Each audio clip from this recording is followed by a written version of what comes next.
Assalamualaikum warahmatullahi wabarakatuh. Sahabat dermawan, jumpa lagi dalam program Sapa Ustadz Yayasan Dulur Salembur. Kali ini kita kembali menyapa Ustadz Sabarudin, SPDI MPD. Assalamualaikum Pak Ustadz. Assalamualaikum warahmatullahi wabarakatuh. Jumpa lagi ya Pak Ustadz. Iya. Ini yang ke-6 kalinya. Alhamdulillah bisa ketemu lagi. Mudah-mudahan kita semuanya senantiasa Allah berikan kesehatan ya Pak Ustadz. Amin amin ya Allah. Jadi begini Pak Ustadz, ada sebagian orang mengajak untuk merayakan Lebaran bersama anak-anak yatim. Itu bagaimana Pak Ustadz? Bisa dijelaskan? Ya, baik. Bismillahirrahmanirrahim. Assalamualaikum warahmatullahi wabarakatuh. Waalaikumsalam. Alhamdulillah wassalatu wassalamu ala asrafil anbiya wal mursalin sayyidina Mustafa wa ala alihi ahli siddiqi wal wafa. La haula wa la quwwata illa billahil aliyil azim. Amma ba'd.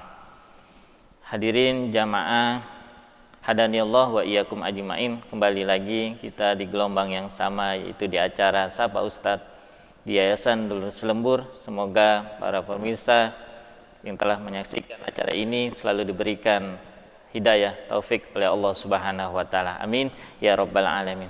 Pada kesempatan hari ini kita akan bahas bagaimana cara merayakan Lebaran bersama anak yatim. Hadirin jamaah sekalian, ketika Rasulullah Shallallahu Alaihi Wasallam ingin berangkat sholat Idul Fitri, dijelaskan di dalam kitab sini, dalam kitab Duratun Nasihin, ketika Rasulullah berangkat udah rapi ingin melaksanakan sholat Idul Fitri, di tengah jalan Rasulullah bertemu ada anak yang nangis, tersedih dan terseduh.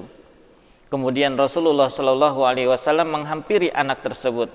Wahai anakku, kenapa engkau menangis? Di hari yang raya Idul Fitri ini, di hari kegembiraan, kenapa engkau sedih? Lalu anak tersebut pun dia tidak tahu bahwasanya yang menanya ini adalah seorang Rasulullah Shallallahu Alaihi Wasallam. Saya ini sedih. Kenapa sedih? Karena orang-orang di luar sana, dilihat ada anak-anak di sana merayakan hari raya Idul Fitri dengan gembira bersama orang tuanya, dengan baju baru, hidangan-hidangan yang sangat luar biasa.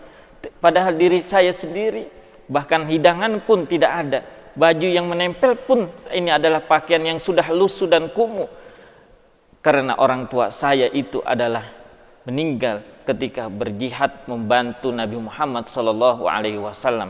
Anak kecil ini tidak tahu bahwasanya ini adalah Rasulullah Muhammad, sehingga Rasulullah memeluknya, menggendongnya sampai ke rumahnya, dimandikan oleh Rasulullah, dibersihkan semua badannya dari seluruh anggota badannya, dari kepala sampai ke kaki, sehingga diberikan baju yang sangat luar biasa.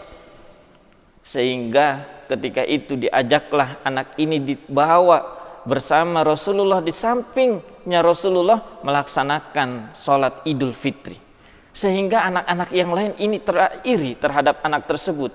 Kenapa kok bisa anak tersebut ini yang tidak mempunyai ayah? Bahkan Rasulullah mengatakan, wahai anakku, anggaplah saya ini adalah bapakmu, Aisyah ini adalah ibumu, Hasan dan Husain ini adalah saudaramu, Sayyidina Ali ini adalah pamanmu. Sehingga begitu Rasulullah melihat memuliakan anak-anak yatim ini di hari kemenangan, yaitu di hari raya Idul Fitri, sehingga Rasulullah Shallallahu Alaihi Wasallam memeluknya sambil menangis. Ini orang tuanya adalah meninggal ketika ia berjihad di jalan Allah Subhanahu Wa Taala, sehingga anak ini mendapatkan orang tua asuh. Orang tua asuhnya adalah langsung yaitu kekasihnya Allah Subhanahu Wa Taala, yaitu Nabi kita Muhammad Sallallahu Alaihi Wasallam. Sehingga ketika anak ini pulang, semua anak-anak yang lainnya satu kampung tersebut iri, bahkan sampai keluar dalam mulut tersebut, saya ingin orang tua saya meninggal hari ini juga, sehingga saya ingin dipeluk oleh Rasulullah Sallallahu Alaihi Wasallam. Sungguh sangat luar biasa. Oleh sebab itu hadirin jamaah sekalian yang berbahagia, hadani Allah wa iyyakum ajmain, dalam acara Sapa Ustadz Yayasan Dulur Salembur ini, marilah kita teringat ada sebuah kisah di tanggal 29 bulan 5 itu 2019. Ada seorang dermawan yang mengajak anak yatim langsung masuk ke mall. Terserah dia mau milih apa saja. Bahkan ada orang yang masuk ke dalam tangga jalan itu gemetar karena tidak terbiasa masuk ke dalam mall. Bahkan naik lift pun ada yang muntah dan lain sebagainya. Karena apa? Anak yatim tidak pernah merasakan bagaimana udara mall. Oleh sebab itu, seandainya ada dari dermawan Yayasan Nurul Selembur yang diberikan kelebihan rezeki oleh Allah di hari raya Idul Fitri nanti, maka sangatlah sederhana dan sangatlah senang dari pengurus Yayasan Nurul Selembur ini jikalau dari yayasan atau dari dermawan ada yang mengajak anak-anak yatim Nurul Selembur itu masuk ke dalam mall memilih baju-baju untuk dipakai di hari raya Idul Fitri. Ya, dengan anak yatimnya, pengurusnya, dan ustadznya pun diajak juga. Mudah-mudahan semuanya cuma diajak oleh para dermawan yang ada di sana. Oleh sebab itu, memuliakan anak yatim di hari raya Idul Fitri. Saya pun pribadi ketika lebaran 7 tahun saya ditinggal orang tua, luar biasa sedihnya hadirin. Bagaimana ketika anak-anak tetangga saya itu, teman-teman saya pakai baju baru, pergi ke pasar, ke mall, memilih bersama orang tuanya, kami tidak ada yang mengajak dan lain sebagainya. Oleh sebab itu, beruntunglah orang-orang yang terus memberagi terhadap anak-anak yatim, apalagi khusus di hari raya nanti, di hari kemenangan kita. Kita bungkus ibadah tarawih kita, tahajud kita, bacaan Quran kita selama bulan penuh ini dengan kita berbagi untuk anak-anak yatim supaya menggembirakan hati anak yatim di hari kemenangan sehingga kelak nanti kita akan digembirakan oleh Allah Subhanahu wa taala. Baik, terima kasih.